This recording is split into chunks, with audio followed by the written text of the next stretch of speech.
Assalamualaikum warahmatullahi wabarakatuh. Saya Fani Zahra ini, saya akan menjelaskan tentang bagian latar belakang. Perubahan di masa depan semakin sulit diprediksi. Dunia pendidikan pun menghadapi berbagai tantangan yang kompleks, mulai dari permasalahan mutu pendidikan seperti rendahnya literasi, numerasi, serta keterampilan berpikir tingkat tinggi, hingga ketimpangan akses pendidikan. Selain itu, Indonesia juga tengah bersiap menyongsong bonus demografi pada tahun 2035 dan mewujudkan visi Indonesia 2045. Oleh karena itu, penguatan kompetensi masa depan menjadi hal yang sangat penting untuk dipersiapkan sejak dini. Hasil survei PISA 2022 menunjukkan bahwa keterampilan berpikir tingkat tinggi peserta didik Indonesia masih tergolong rendah. Lebih dari 99% siswa hanya mampu menjawab soal pada level 1 hingga 3 yang mengukur kemampuan berpikir tingkat rendah. Sementara itu, kurang dari 1% siswa mampu menjawab soal level 4 hingga 6 yang mengukur kemampuan berpikir tingkat tinggi. Hal ini menggambarkan bahwa sistem pembelajaran yang ada masih perlu diperkuat agar peserta didik dapat mengembangkan kemampuan berpikir kritis, kreatif, dan analitis. Untuk menjawab tantangan tersebut, diperlukan pembelajaran yang lebih mendalam. Pembelajaran mendalam bertujuan untuk melengkapi pendekatan belajar dengan menambahkan karakteristik praktik pedagogi yang lebih bermakna. Guru perlu membangun keterlibatan peserta didik sebagai subjek aktif dalam proses belajar, menumbuhkan kesadaran belajar, serta menanamkan nilai-nilai kemanusiaan seperti menghargai dan menghormati sesama. Selain itu, guru juga diharapkan dapat mengembangkan budaya belajar yang kreatif, memanfaatkan teknologi digital secara optimal, dan menerapkan pendekatan multi atau interdisiplin ilmu pengetahuan. Dengan demikian, pembelajaran mendalam dapat menjadi langkah strategis untuk menciptakan pendidikan yang lebih bermutu dan relevan dengan kebutuhan masa depan. Baik teman-teman, kita mulai dari definisi pembelajaran mendalam. Nah, secara umum, pembelajaran mendalam merupakan pendekatan belajar yang memuliakan. Artinya, di sini proses belajar ini menghargai setiap peserta didik sebagai manusia yang punya potensi, perasaan, dan cara belajarnya pun berbeda. Nah, pendekatan ini juga nggak cuma menekankan pada hasil akhir ataupun nilai, tapi lebih fokus pada proses belajar yang sadar, bermakna, dan mengembirakan. Jadi, di sini guru tuh bukan lagi pusatnya, tapi siswalah yang menjadi subjek aktif dalam pengalaman belajar. Nah, proses belajar ini juga dilakukan lewat 4 unsur penting, yaitu olah pikir, olah hati, olah rasa, dan olahraga. Nah, berikutnya kita bisa lihat ada kata kunci memuliakan. Dalam penerapan pembelajaran mendalam, semua pihak yang terlibat saling menghargai dan menghormati dengan mempertimbangkan potensi, martabat, dan nilai-nilai kemanusiaan. Semua pihak di sini yaitu seperti guru, siswa, dan lingkungan belajar saling menghargai dan menghormati satu sama lain. Nah, di bawah slide ini kita bisa lihat ada komponen-komponen pembelajaran mendalam. Intinya ada berkesadaran, bermakna, dan menggembirakan sebagai prinsip utamanya. Lalu ada olah pikir, olah hati, olah rasa, dan olahraga sebagai proses pembentukan diri, dan hasilnya adalah terwujudnya profil lulusan 8 dimensi. 8 dimensi seperti kayak beriman, berkarakter, kritis, kreatif, mandiri, sehat, komunikatif, dan mampu bekerja sama.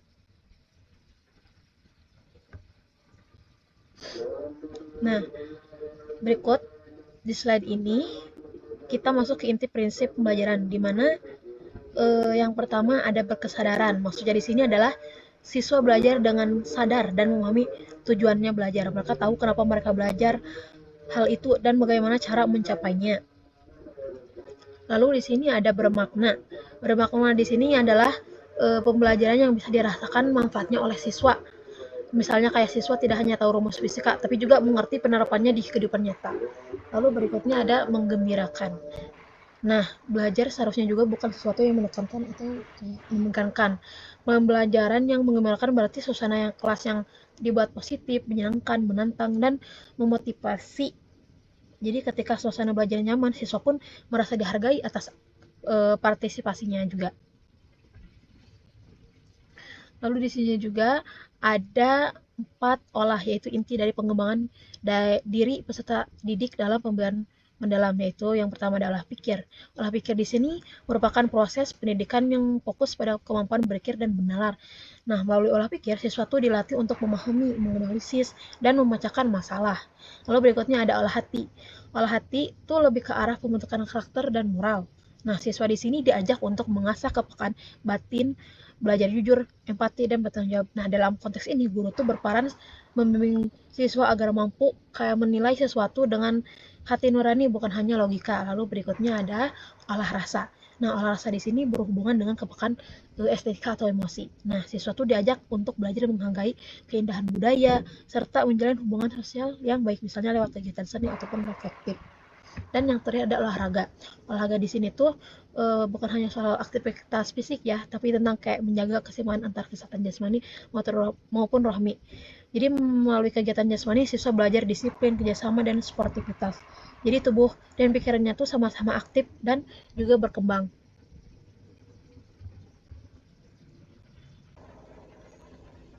Nah, lalu berikutnya kita masuk ke kerangka kerja pembelajaran mendalam. Teman-teman, di slide ini kita mulai masuk ke bagian inti, yaitu kerangka pembelajaran mendalam, di mana di sini menjelaskan bagaimana pembelajaran mendalam itu dirancang dan dijalankan dalam praktik secara garis besar. Nah, di sini ada 4 elemen utama di dalam kerangka ini, yaitu dimensi profil lulusan, prinsip pembelajaran, pengalaman belajar, lalu kerangka pembelajaran. Nah, yang pertama di sini ada profil lulusan. Profil lulusan di sini yaitu karakter atau kompetensi yang ingin kita capai dari pembelajaran. Nah, terdiri dari keimanan dan ketakwaan, kewarganegaraan, penalaran kritis, kreativitas, kolaborasi, kemandirian, kesehatan, dan komunikasi. Lalu berikutnya ada prinsip pembelajaran mendalam yang terdiri dari 3 tahap utama, yaitu berkesadaran, bermakna, dan menggembirakan. Nah, berkesadaran di sini berarti siswa sadar sedang belajar. Mereka tuh fokus, punya rasa ingin tahu, dan juga terbuka pada ide baru. Lalu ada bermakna. Bermakna berarti di sini tuh pembelajaran terasa kayak relevan dengan kehidupan nyata, bermanfaat juga, dan bisa diterapkan di dunia luar. Dan yang terakhir ada menggembirakan. Menggembirakan di sini juga berarti sesuatunya positif, interaktif, dan menantang, sehingga siswa tuh semangat belajar tanpa adanya tekanan. Nah, berikutnya ada pengalaman belajar. Jadi pengalaman belajar dalam pembelajaran mendalam itu bukan cuma sekedar kayak kegiatan mengajar di kelas saja, tapi kayak lebih ke proses bagaimana siswa benar-benar mengalami belajar itu sendiri. Proses ini terdiri dari 3 tahap utama, yaitu memahami, mengaplikasi, dan merefleksi. Nah, bisa lihat ke tahap pertama, yaitu memahami. Tahap memahami itu berarti di sini siswa sedang membangun pemahaman baru. Di sini mereka tuh menghubungkan pengetahuan lama dengan yang baru. Contohnya misalkan kayak waktu belajar tentang perubahan iklim, siswa tuh nggak cuma hafal penyebabnya, tapi mereka juga memahami kaitannya dengan kehidupan manusia sehari-hari. Nah, pengetahuan pada fase ini juga terdiri dari pengetahuan esensial, pengetahuan aplikatif, dan pengetahuan nilai dan karakter. Nah, seperti yang ada di slide ini, kita bisa lihat arah panahnya ke tahap memahami. Nah, di sini terdiri dari 3, dimulai dari pengetahuan esensial. Nah, di sini pengetahuan esensial itu adalah pengetahuan dasar atau kayak yang jadi pondasi bagi peserta didik untuk memahami hal-hal yang lebih konteks. Jadi tahap ini tuh siswa belajar tentang hal-hal yang bersifat fundamental. Misalnya kayak dalam pelajaran bahasa, mereka tuh belajar kosakata dasar, kata bahasa, dan struktur kalimat. Atau dalam pelajaran sains tuh mereka tuh belajar konsep dasar seperti fotosintesis, gaya, ataupun energi. Lalu pengetahuan aplikatif.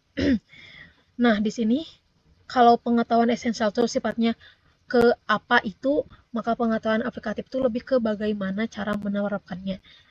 Nah, di tahap ini peserta didik tuh belajar bagaimana menggunakan pengetahuan mereka dalam situasi nyata.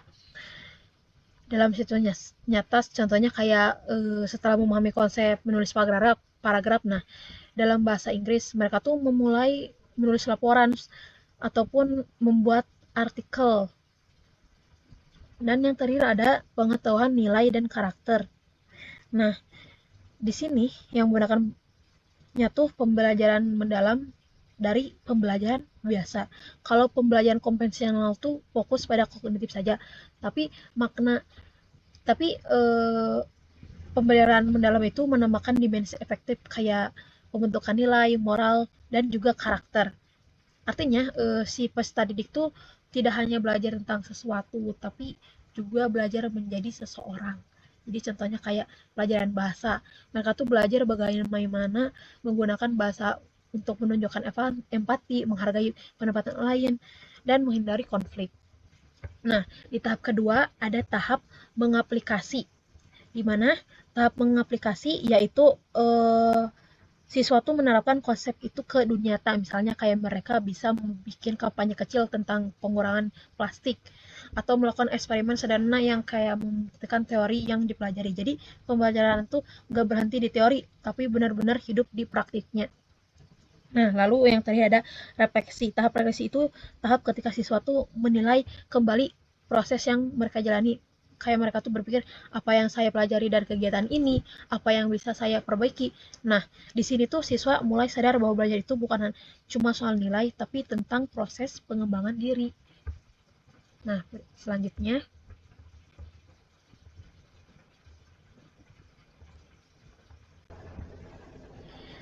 nah, kita masuk ke bagian yang disebut kerangka pembelajaran yang terdiri dari 4 aspek penting. Aspek penting ini menjadi pegangan utama guru untuk saat merancang kegiatan pembelajaran di dalam kelas. Nah, yang pertama ada praktik pedagogis.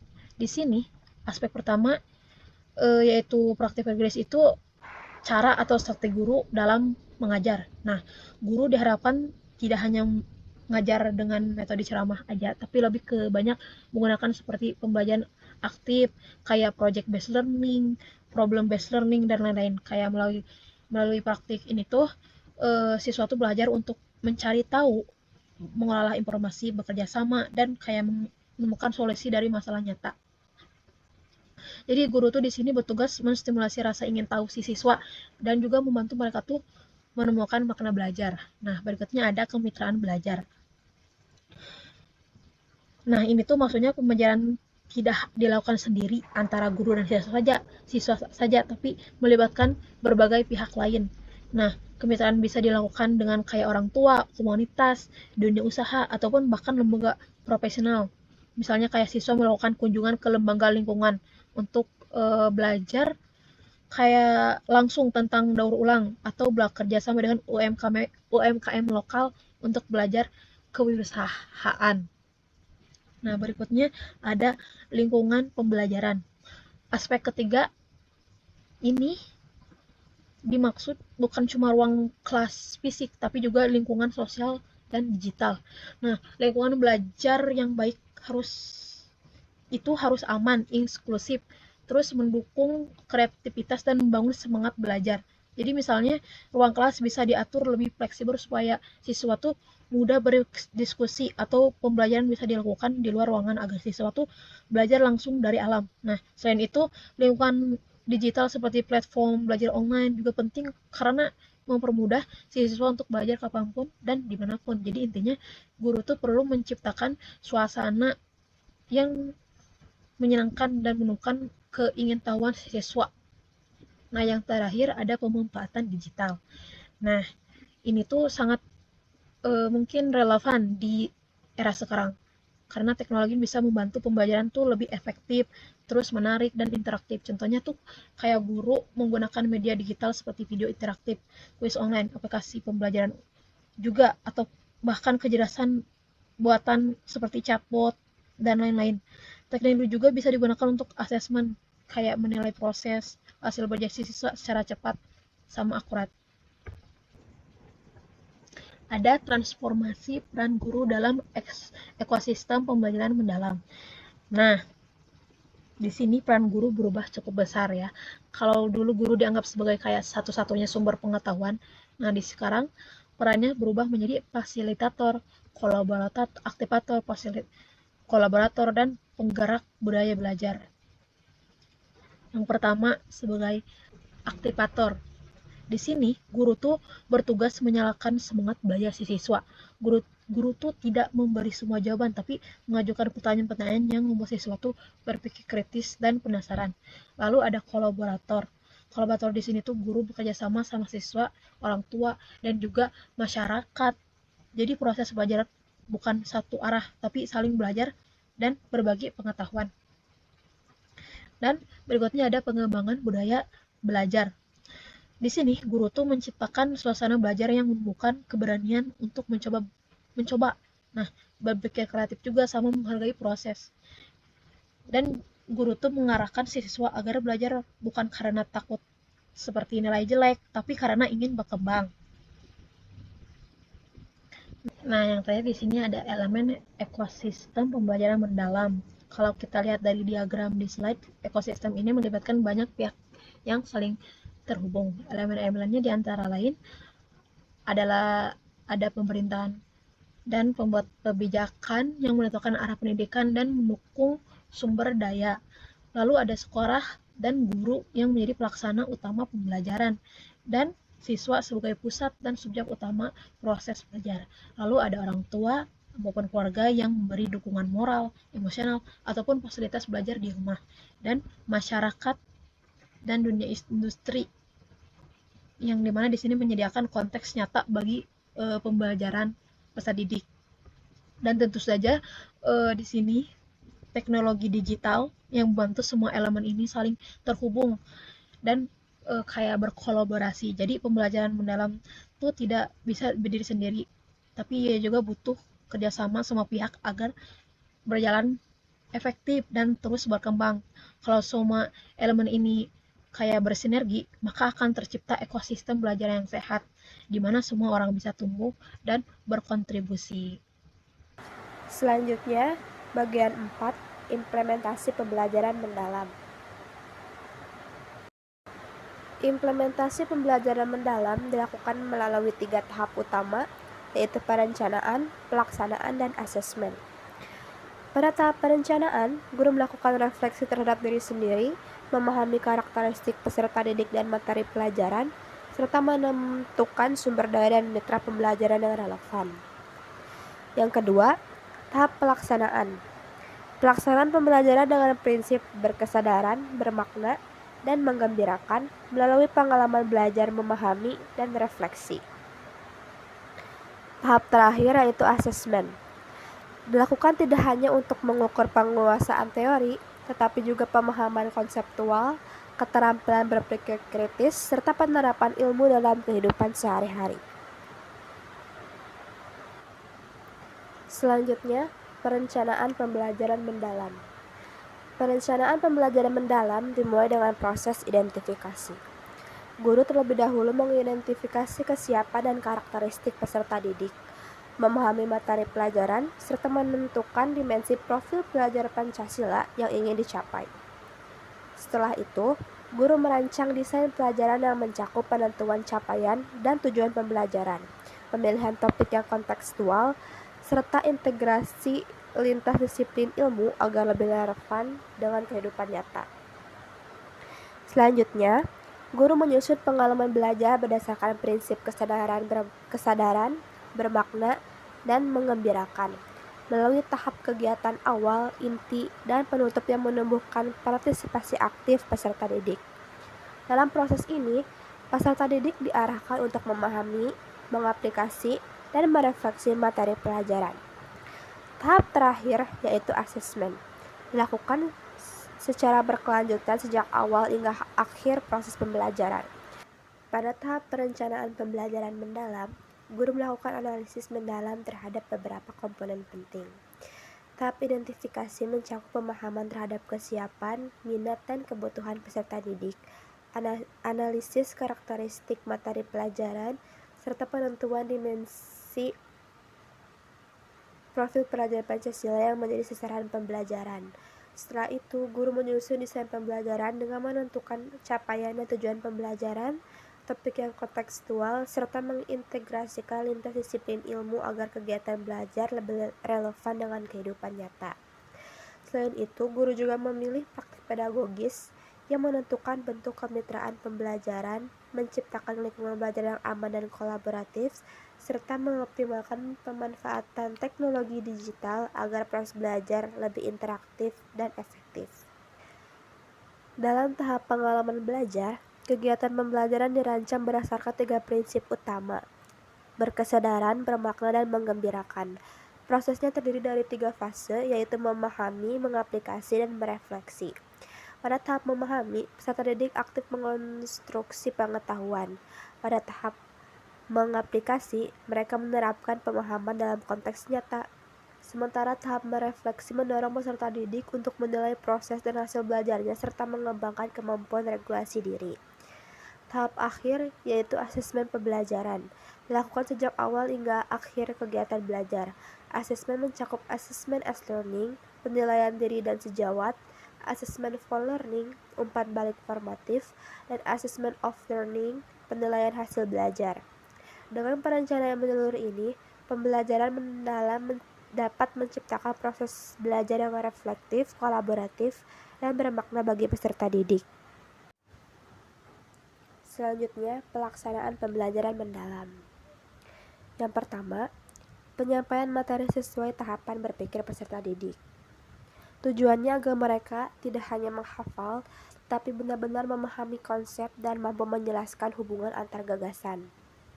Yang kedua, model-model atau strategi pembelajaran yang ada dapat digunakan dengan prinsip pembelajaran berkesadaran, bermakna, dan menggembirakan. Maksudnya, guru dapat menggunakan berbagai model seperti pembelajaran berbasis proyek atau kolaboratif, asalkan tetap berlandaskan pada ketiga prinsip tersebut. Yang ketiga, pemanfaatan lingkungan sekitar. Lingkungan sekolah, alam, atau lingkungan sosial dapat dijadikan sumber belajar kontekstual. Misalnya, belajar sains di taman sekolah agar peserta didik memahami keterkaitan ilmu dengan kehidupan nyata. Yang keempat, prinsip pembelajaran tidak harus berurutan. Prinsip berkesadaran, bermakna, dan menggembirakan tidak perlu diterapkan secara berurutan. Bisa muncul bersamaan tergantung konteks kegiatannya.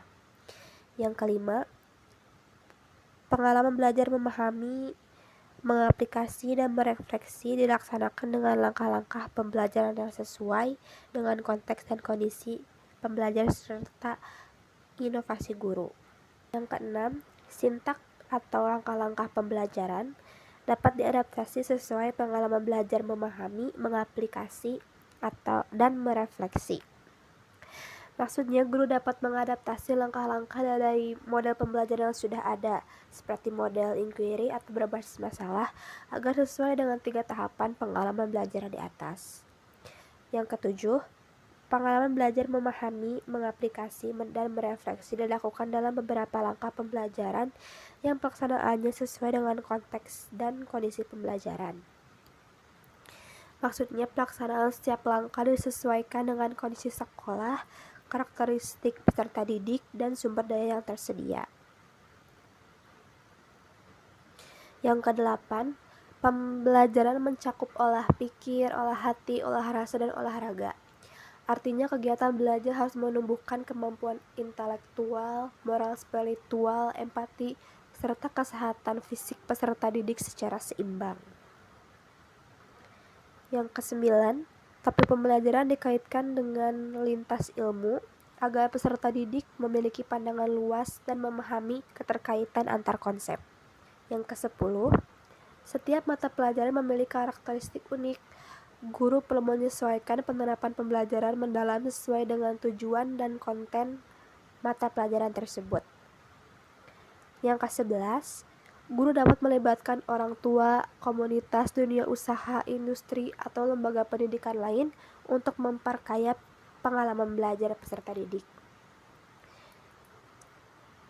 Yang ke-12, lingkungan belajar tidak hanya di kelas, tapi juga mencangkup ruang virtual dan budaya kolaboratif. Tujuannya menciptakan suasana yang aman, inklusif, dan mendukung eksplorasi. Yang ke-13, Pemanfaatan teknologi digital akan menguatkan pembelajaran mendalam pada perencanaan, pelaksanaan, dan asesmen pembelajaran. Misalnya melalui video simulasi atau platform pembelajaran daring. Yang ke-14, asesmen menggunakan assessment as learning, assessment for learning, assessment of learning. Selanjutnya, contoh pelaksanaan pembelajaran mendalam pada mata pelajaran. Mata pelajaran yang pertama yaitu agama. Berfokus pada pengembangan spiritual, karakter, akhlak, dan atau moral melalui penanaman keyakinan pada nilai agama serta penerapannya dalam kehidupan sehari-hari. Contoh penerapannya, guru menggunakan experiential learning. Pembelajaran berbasis pengalaman. Misalnya, peserta didik diajak membahas isu kenakalan remaja, lalu diminta menganalisis dan memberi solusi berdasarkan nilai-nilai agama. Ini dapat menumbuhkan kesadaran moral dan sikap reflektif terhadap kehidupan nyata. Selanjutnya, mata pelajaran pendidikan Pancasila. Pendidikan Pancasila berfokus pada pembentukan karakter warga negara yang baik, bertanggung jawab, dan sadar hak serta kewajibannya. Contoh penerapan pembelajaran mendalamnya menggunakan studi kasus. Seperti peserta didik diajak untuk menganalisis isu sosial, politik, atau hukum, kemudian mencari solusi dengan prinsip demokrasi dan nilai-nilai Pancasila. Yang ketiga adalah mata pelajaran matematika. Pembelajaran mengembangkan pola pikir logis, pemecahan masalah, dan keterampilan analitis dan komputatif. Contoh penerapannya adalah menggunakan pembelajaran berbasis masalah. Misalnya, peserta didik menghitung komposisi dan nilai kalori makanan bergizi dengan menggunakan konsep proporsi, presentasi, dan pengukuran. Hal ini melatih keterampilan berpikir kritis dan penerapan konsep matematika dalam kehidupan sehari-hari. Selanjutnya, mata pelajaran bahasa. Pembelajaran yang mengembangkan keterampilan komunikasi, pemahaman teks, berpikir kritis, ekspresi gagasan, dan pemahaman budaya. Contoh penerapannya adalah menggunakan pembelajaran berbasis inquiry. Misalnya, peserta didik meneliti isu sosial melalui pengumpulan data, analisis teks, dan evaluasi informasi untuk menghasilkan pengetahuan baru. Selanjutnya, mata pelajaran IPA. Pembelajaran yang berfokus pada pemahaman tentang alam semesta, fenomena alam, dan prinsip ilmiah untuk mengembangkan pengetahuan, keterampilan berpikir ilmiah, bekerja ilmiah, serta sikap peduli terhadap lingkungan. Dan contoh penerapannya menggunakan pelajaran berbasis proyek. Peserta didik membuat proyek energi terbarukan, misalnya miniatur pembangkit tenaga surya untuk mengatasi masalah lingkungan. Last but not least, mata pelajaran ilmu pengetahuan sosial. Pembelajaran yang menekankan pada kehidupan sosial, interaksi manusia, dan dinamika masyarakat untuk membentuk wawasan kebangsaan serta keterampilan berpikir kritis. Contoh penerapannya menggunakan pembelajaran kontekstual. Peserta didik membandingkan pasar tradisional dan pasar modern, lalu menganalisis dari sisi sosial dan ekonomi, serta memberikan solusi atas permasalahan yang ditemukan. Selanjutnya, contoh pelaksanaan pembelajaran mendalam. Pada tahap memahami, berkesadaran, dan bermakna, guru memulai pembelajaran dengan memberikan stimulus yang membangkitkan rasa ingin tahu peserta didik. Tahap ini membantu mereka mengenali topik yang akan dieksplorasi, misalnya melalui gambar, video, atau fenomena nyata. Lalu, peserta didik akan mengidentifikasi masalah dan merumuskan pertanyaan yang akan dijawab selama proses pembelajaran. Guru berperan sebagai fasilitator dengan membantu peserta didik menyusun hipotesis atau dugaan awal. Lalu pada tahap mengaplikasi, peserta didik mencari informasi dari berbagai sumber seperti eksperimen, observasi, wawancara, atau literatur. Mereka berinteraksi langsung dengan lingkungan sekitar dan menghubungkan berbagai konsep. Setelah data dikumpulkan, peserta didik mengorganisasi dan menafsirkan informasi tersebut menggunakan teknik analisis, seperti diskusi kelompok, peta konsep, grafik, atau diagram. Selanjutnya, pada tahap mengaplikasi, ada proses menarik kesimpulan dan komunikasi. Pertama, peserta didik menyusun kesimpulan berdasarkan hasil analisis dan bukti yang ditemukan. Mereka mengaitkan hasil temuannya dengan konsep atau teori yang relevan sehingga terjadi pendalaman pengetahuan. Lalu, peserta didik menyampaikan hasil temuannya melalui presentasi, laporan tertulis, atau diskusi kelas. Selanjutnya, tahap merefleksi. Peserta didik melakukan refleksi terhadap proses pembelajaran, apa yang sudah mereka pelajari, kesulitan yang dihadapi, dan bagaimana cara memperbaikinya. Guru memberikan umpan balik konstruktif untuk menumbuhkan kemampuan regulasi diri. Lalu, peserta didik menerapkan hasil pembelajaran dalam kehidupan nyata atau mengembangkan proyek lanjutan. Misalnya, menciptakan solusi terhadap masalah yang ditemukan saat inquiry. Dari keempat tahap tersebut, kita telah mengintegrasikan 3 pengalaman belajar utama, yaitu memahami, mengaplikasi, dan merefleksi. Selanjutnya, contoh pembelajaran mendalam dengan topik peran manusia dalam menjaga ekosistem. Guru merancang ini agar peserta didik memahami hubungan antara manusia dan lingkungan secara nyata. Mulai dari mengidentifikasi pengetahuan awal, minat, serta kesiapan siswa, kemudian menyusun pembelajaran yang kontekstual dan relevan dengan kehidupan sehari-hari. Berikut adalah langkah-langkah pembelajaran secara rinci dari awal hingga akhir. Lalu di akhir kegiatan, mereka mempresentasikan proyek, menerima umpan balik, serta melakukan evaluasi diri untuk perbaikan di masa depan.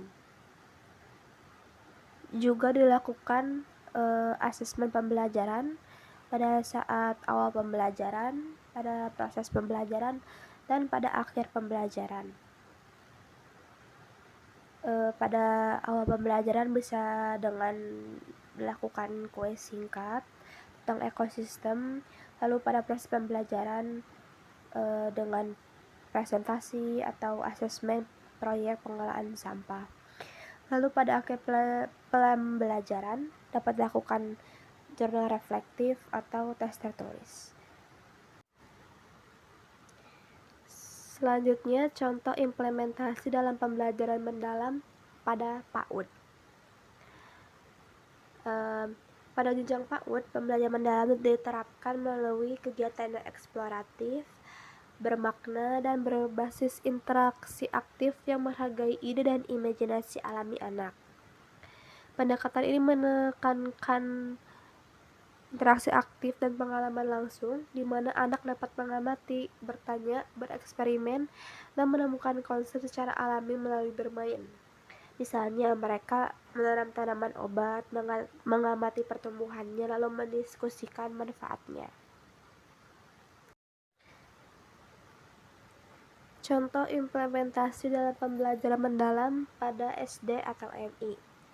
Pada jenjang ini, pembelajaran mendalam diarahkan untuk membantu peserta didik memahami konsep secara kritis, kreatif, analisis, dan aplikatif, serta menyelesaikan permasalahan. Pendekatan ini mendorong siswa untuk tidak hanya menghafal informasi, tetapi juga menghubungkan konsep dengan kehidupan nyata dan memecahkan permasalahan sederhana di sekitar mereka. Dan guru berperan sebagai fasilitator yang menciptakan suasana belajar aktif dan kolaboratif.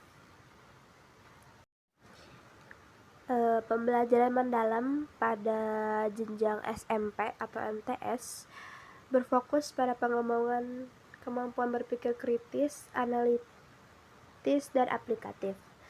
Peserta didik tidak hanya lagi sekadar menghafal materi, tetapi diarahkan untuk menganalisis, mengeksplorasi, dan mengaitkan pengetahuan dengan kehidupan nyata.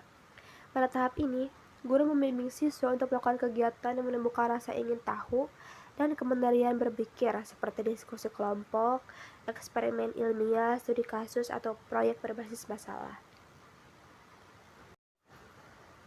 Lalu pada jenjang SMA atau MA, pembelajaran mendalam berperan penting dalam mengembangkan kemampuan berpikir analitis, reflektif, dan aplikatif dalam berbagai konteks kehidupan dan akademik. Pada tahap ini, merupakan masa transisi menuju pendidikan tinggi, sehingga siswa didorong untuk tidak hanya memahami konsep, tetapi juga mampu mensintesis pengetahuan lintas disiplin dan menerapkannya untuk memecahkan masalah kompleks. Ada juga implementasi pembelajaran mendalam pada SMK atau MAK. Pada tahap ini, pembelajaran mendalam difokuskan pada pengembangan keterampilan praktis, penerapan industri, serta kesiapan kerja atau wirausaha. Peserta didik tidak hanya memahami teori, tetapi juga menguasai keterampilan teknis yang relevan dengan dunia industri dan dunia kerja. Selanjutnya, implementasi dalam pembelajaran mendalam pada pendidikan khusus. Dalam pendidikan khusus, pembelajaran mendalam diterapkan dengan menyesuaikan konteks, kondisi, dan kekhasan peserta didik. Setiap siswa diberikan kesempatan untuk memahami, mengaplikasikan, dan merefleksi pembelajaran sesuai kemampuan dan kebutuhannya. Guru berperan penting dalam menciptakan lingkungan belajar yang inklusif dan suportif. Selanjutnya, terdapat 3 fungsi asesmen yang saling melengkapi, yaitu yang pertama, asesmen sebagai pembelajaran atau assessment as learning. Contohnya jurnal reflektif, self-assessment, peer assessment, checklist kemajuan belajar, dan lainnya. Asesmen ini untuk refleksi proses pembelajaran dan refleksi diri peserta didik. Yang kedua ada asesmen untuk pembelajaran atau assessment for learning. Contohnya ada peta konsep, umpan balik formatif, observasi, pernyataan diagnostik, dan lainnya. Asesmen ini berfungsi memberikan umpan balik formatif kepada siswa agar mereka memahami kemajuan belajarnya. Dan yang terakhir adalah asesmen dalam pembelajaran atau assessment of learning. Contohnya tes lisan, tes tertulis, laporan, penilaian proyek, portofolio, dan lainnya. Asesmen ini berfungsi untuk mengukur capaian pembelajaran peserta didik pada akhir pembelajaran. Sekian dari saya tentang pembelajaran mendalam. Wassalamualaikum warahmatullahi wabarakatuh.